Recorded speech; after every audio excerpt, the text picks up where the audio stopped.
നമ്മൾ ഏറ്റവും വേഗം ഈ കണ്ടെയ്നറുകൾ കടൽ തീർക്കാൻ അതിനുവേണ്ടിയുള്ള ശ്രമം ഇപ്പോൾ നടക്കുന്നു.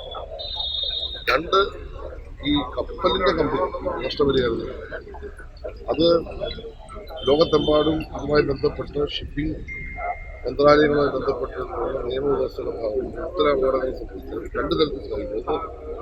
മത്സ്യബന്ധനത്തിന് പോകാൻ കഴിയാത്ത മത്സ്യത്തൊഴിലാളികളുടെ പ്രയാസങ്ങൾക്ക് പരിഹാരമാണ് നഷ്ടപരിഹാരം. ഒപ്പം മത്സ്യബന്ധന ഉപകരണങ്ങൾക്ക് എന്തെങ്കിലും തരത്തിൽ ഡാമേജ് സംഭവിക്കുന്ന അതിനുള്ള നഷ്ടപരിഹാരം ഈ പറയുന്ന ഷിപ്പിംഗ് കമ്പനി നൽകുന്നു. ആ ഷിപ്പിംഗ് കമ്പനി നൽകുന്നതിന് വേണ്ടി നമ്മൾ കേന്ദ്ര ഗവൺമെന്റിനോട് ആവശ്യപ്പെട്ടു. കേന്ദ്ര ഗവൺമെന്റ് അവരോട് ആവശ്യപ്പെട്ടു. ഇപ്പോൾ ബഹുമാനപ്പെട്ട ഹൈക്കോടതി മുമ്പാக കേസ് വന്നിട്ടുണ്ട്. കേസ് ഒന്നിച്ച് കേൾക്കാൻ വേണ്ടി കോടതി ഇന്നലെ അത് മാറ്റിവെച്ചു. സ്വാഭാവികമായിട്ടും ആ ഒരു നിലയിലേക്ക് നമുക്ക് പോകാൻ പറ്റും.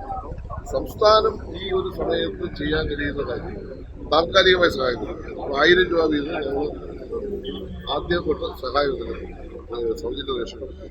ഇനി എന്ത് ചെയ്യാൻ പറ്റുന്നതിനെ പറ്റി ഗവൺമെന്റ് അറിയിക്കുന്നു.